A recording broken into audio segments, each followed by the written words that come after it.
Ladies and gentlemen, please welcome the face, the driving force of the UFC, Dana White. Hope everybody is keeping fit, well and healthy, and most importantly, focused. Despite what's going on around you, the key thing, personally, I think, is to be focused. There's a lot of distractions out there. There's a lot of opinions out there. There's a lot of noise out there. And remember, you've got one life. This is not a rehearsal. So the best thing you need to do is align yourself and focus. And sometimes the best way of doing that is, of course, the basic things like, getting around the right people, maybe going out for a run or doing some sort of exercise, or taking yourself out of work just for a moment so you can reflect. But for me, I can continuously try and look for more new, exciting content that is going to give me some inspiration, education, motivation to go out there and be the best version of me, and therefore serve my clients, serve the people that work with me. And one of the most important things is to build the business and scale it from me and my family. Over the last week or so, I've been searching for really good inspirational interviews and also speeches from individuals. Personally, I like listening to people that are in business and also in the fight industry, boxing, UFC, that kind of stuff, because I've said plenty of times on podcasts that I see a synergy between fighters and business people, just because I believe you need to have the same mindset, which I'm not going to get into now, but I've gone over a few different podcasts on that. Dana White was interviewed in 2018 in August by the legend Tony Robbins. Tony Robbins is a juggernaut in his sector. He's been motivating people for 25, 30 years, and he's going to continue to do so. Tony Robbins, as you well know, is worth hundreds of millions of dollars, and usually when he picks these great guests to interview, he handpicks them because they bring a certain authentic story, and the audience can get a lot of value from it and learn from it.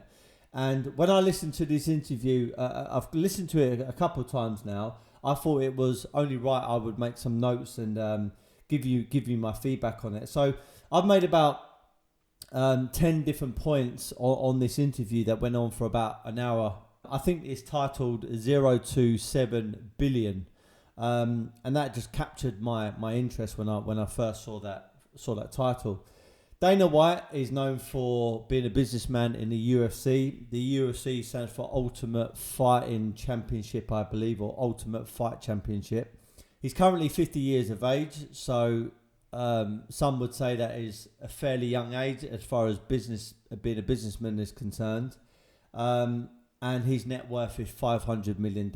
You're talking about a guy who is worth $500 million, and he could probably turn himself into a billionaire in the next few years. So I'm going to just take out some sound bites and some snippets from this interview, which I believe is going to serve you. And I'm going to also promote that you go out there, not just listen to Tony Robbins, but find this interview from 2018 and literally go for it as many times as you can to get as much information you can possibly can, so you can implement it into your own life and into your own business, and just to give you that inspiration and to keep you aligned and to make sure that you're 100% focused and you're driving towards your mission. So number one, what I love hearing about these success stories is I get a lot of inspiration from anyone who's built a business from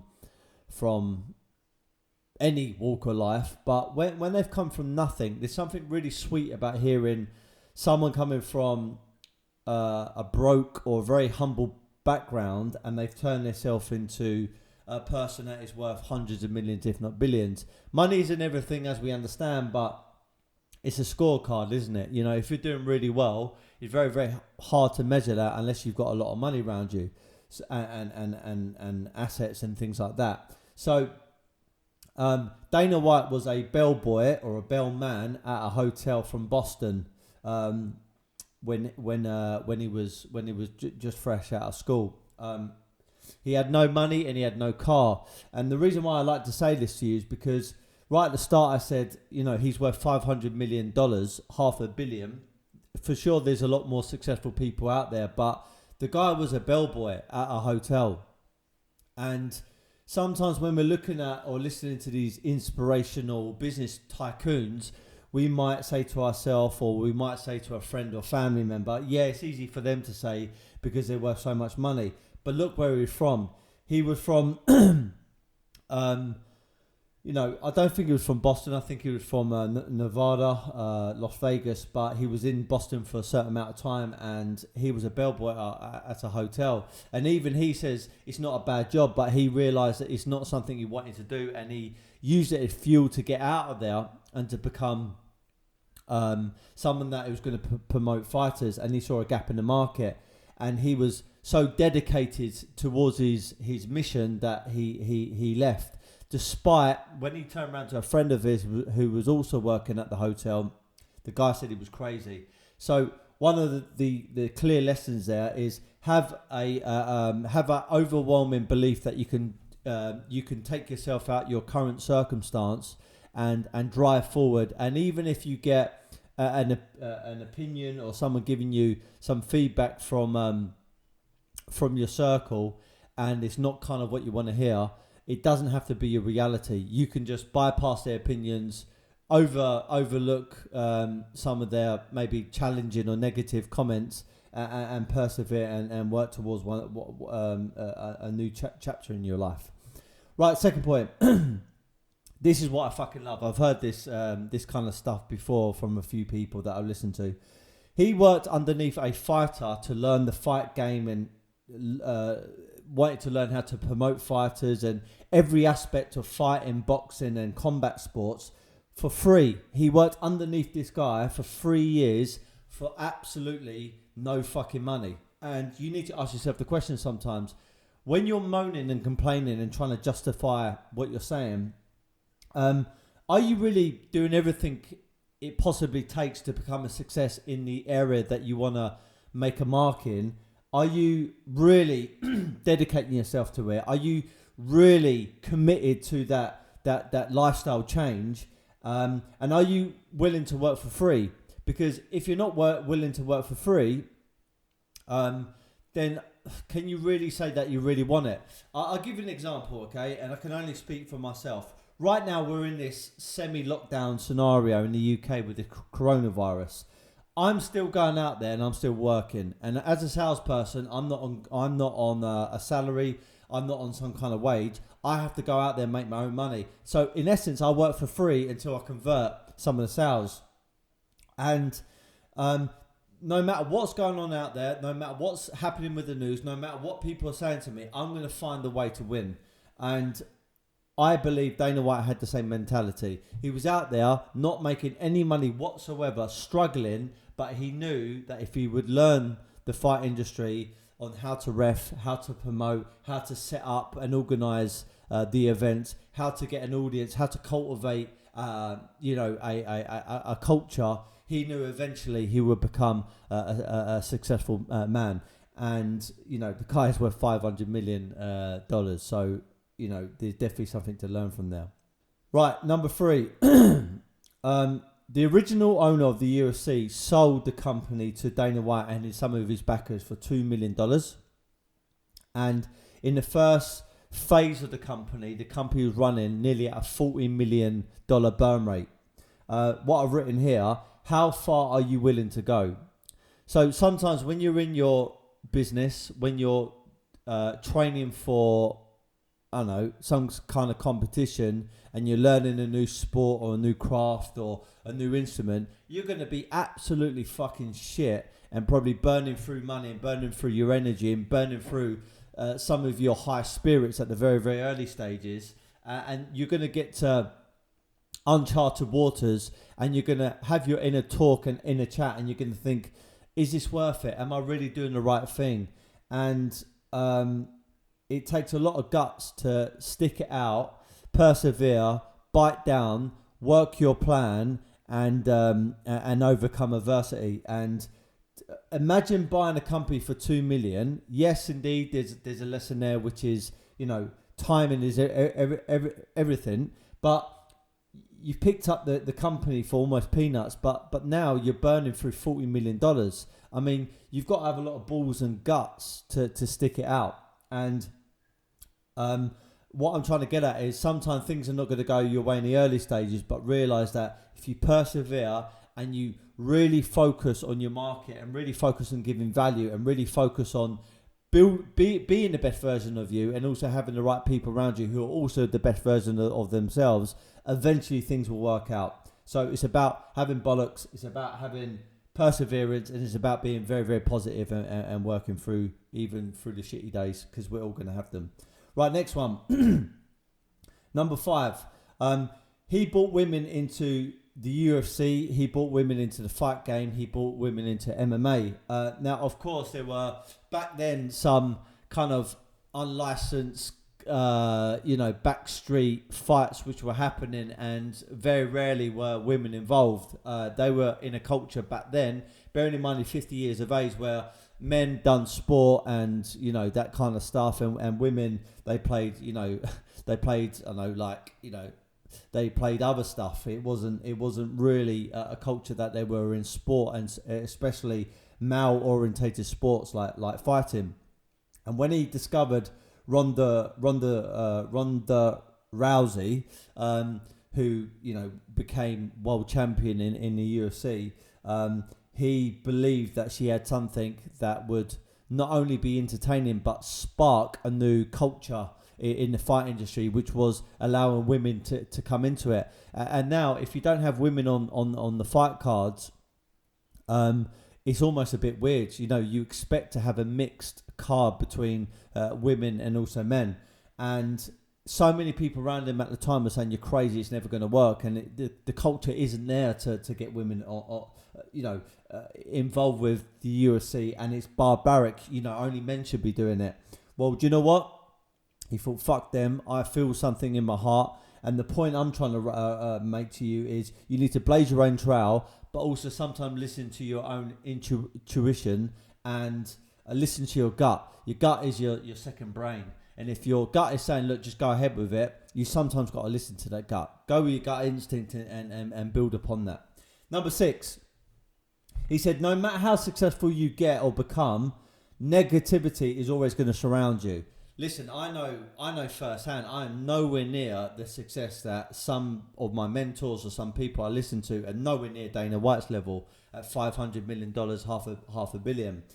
I've made some success in my life, but even still now, I still get little stabs here and there. And, whether that is on social media, whether that is through a peer group, whether that is just some fucking haters or some trolls or whatever, it's going to happen. And even when he sold the company or his share for $4 billion after 15 years, people are still saying, you sold out, and they've given him some real fucking shit.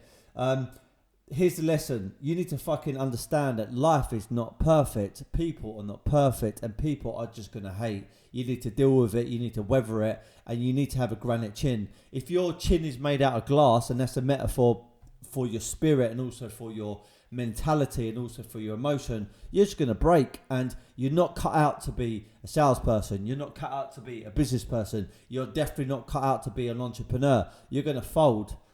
You need to learn to build your inner strength, because haters and negativity are going to be around you all the time. Fuck them. Allow them to be weak-minded. Just carry on, have blinkers on, and persevere forward. Right, next one. If you're looking for a lot of money, then you're in the wrong place. You need to leave your job. Dana White was saying that if you're going out there just looking for money, you're in the wrong place. You need to love what you're doing. And he sold the company at $4 billion. He made a very, very healthy return on that, but he remained inside the job. He says that he hates 3-day weekends. He cannot wait to get back in on a Monday. If you love what you do, then money's just going to flow to you. If you're only just looking for money, it's going to be very short-lived, and you're going to propel it away, and you're not going to really turn into, a credible kind of icon or a brand. You're just going to be someone that's got a little bit of money, and that's it. Right, number 8. This is what I fucking loved. He said he suffered with insomnia, which is can't sleep.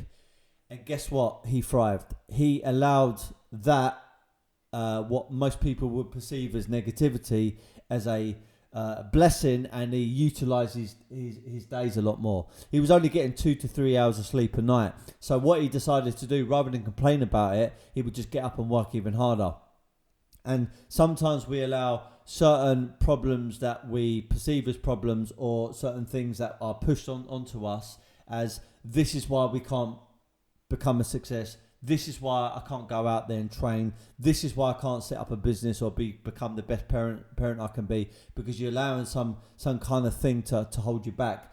Rather than let it hold you back, use it as fuel. Use it as something that's going to make you a very successful person, and you can build on top of that. Number 9, he said, be authentic. There are so many people out there trying to emulate somebody else. They're trying to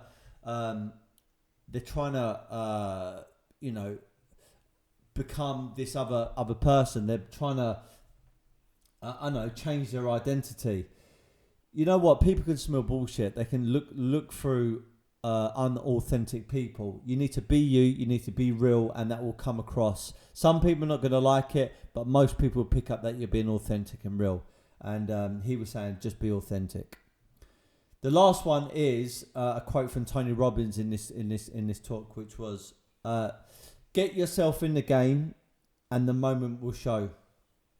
I think so many people are trying to plan to be perfect, and they sit at the sideline for so many years.